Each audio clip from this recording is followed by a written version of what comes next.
God is good and God is loving and God made everything as John claims, then why does our world so often feel so broken? And not even just a little bit, but wrecked. Why are the stories which we share not just stories of endless happiness?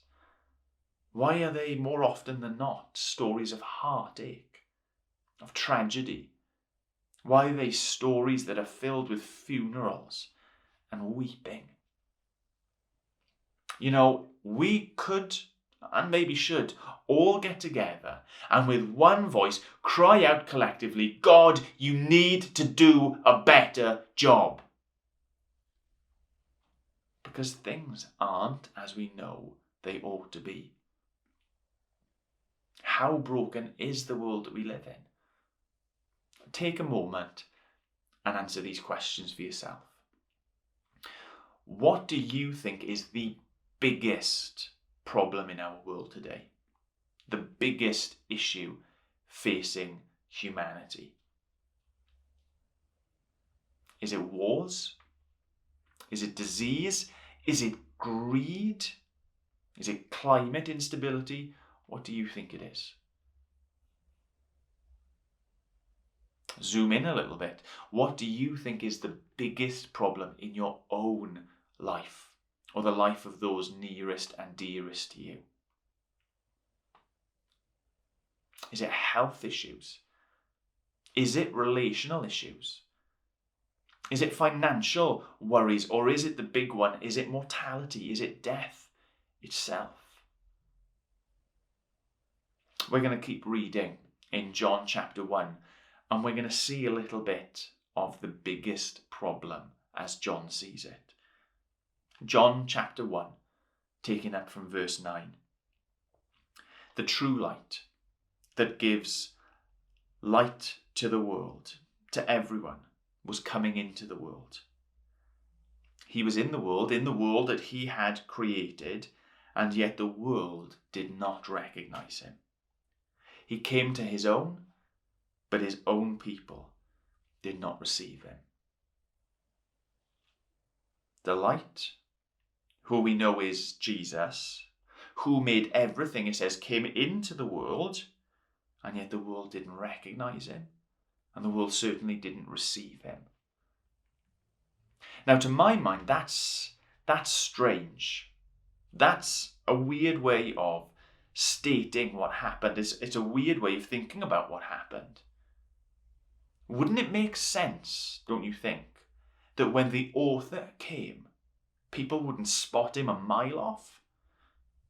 Wouldn't it make sense that when the one who made everything, who could fix everything, came into the world, that we didn't welcome him with open arms, ready to put things back together again? Why? Why that lack of recognition? Why that lack of reception? Well, the clue this week, as it was last week, is in the darkness. Last week we looked at how the darkness was a symbol, a metaphor, a picture of our ignorance, of how we simply do not know what's going on. But that ignorance doesn't come about in a vacuum. That ignorance in the Bible story has a backstory. And it's a backstory of rebellion, a backstory of rejection. It starts all the way back in page 3 of the Bible, in Genesis chapter 3, when God, the author, and his characters, Adam and Eve, they lived together in that perfect, idyllic unity. But it was a good world, a really good world, but a world that quickly went bad. And everything went bad because of a decision that was made. A decision that was made on page 3 of the Bible that we, the characters, could do a better job than our author. We can do better than you.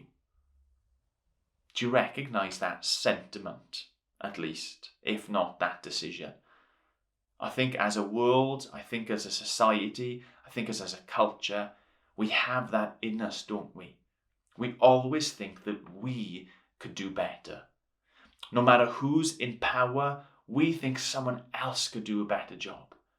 No matter who has the starting spot on the team, we think we or someone else could do a better job.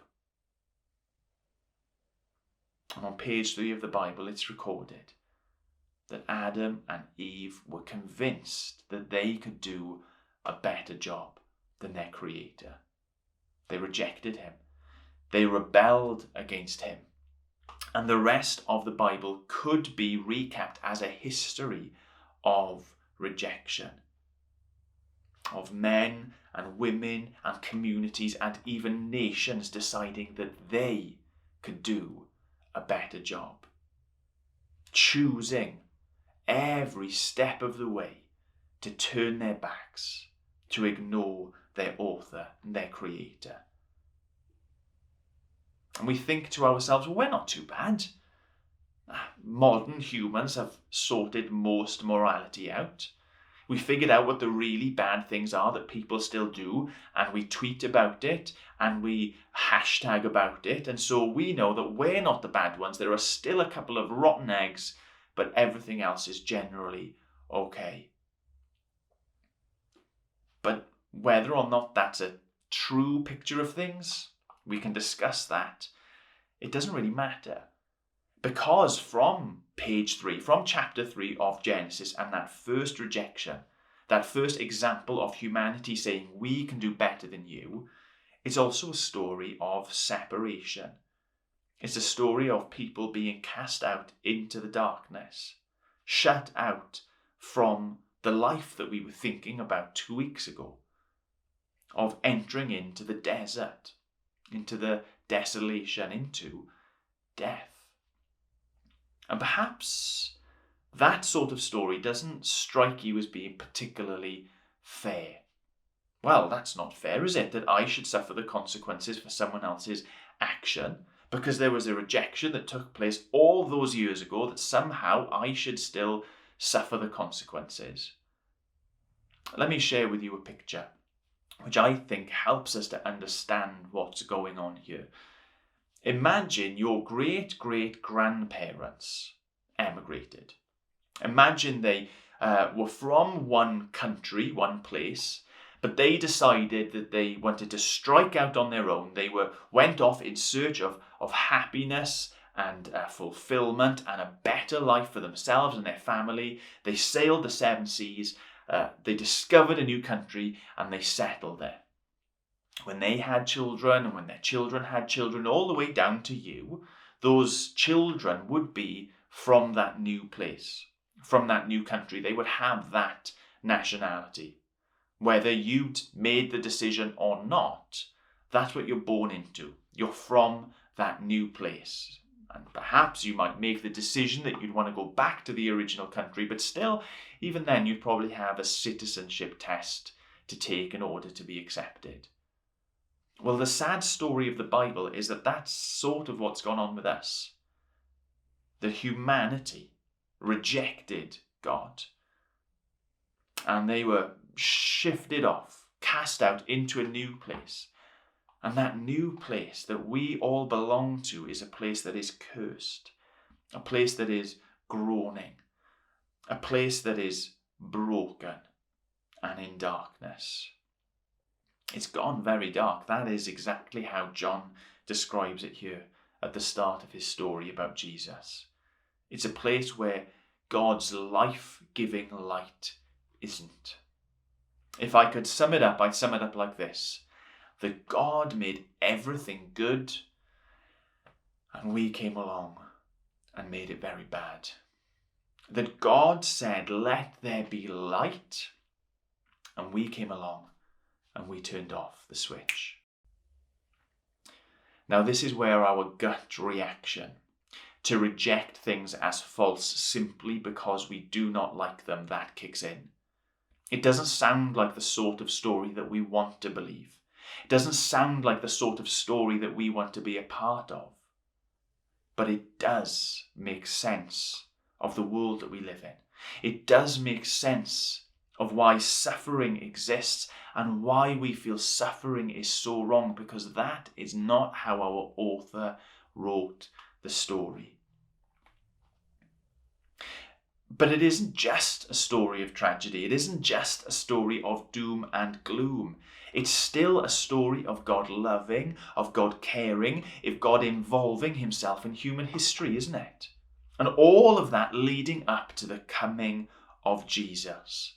John tells us about this darkness in the context of the coming light. The author still wants to be known. The Father still wants to be with his children.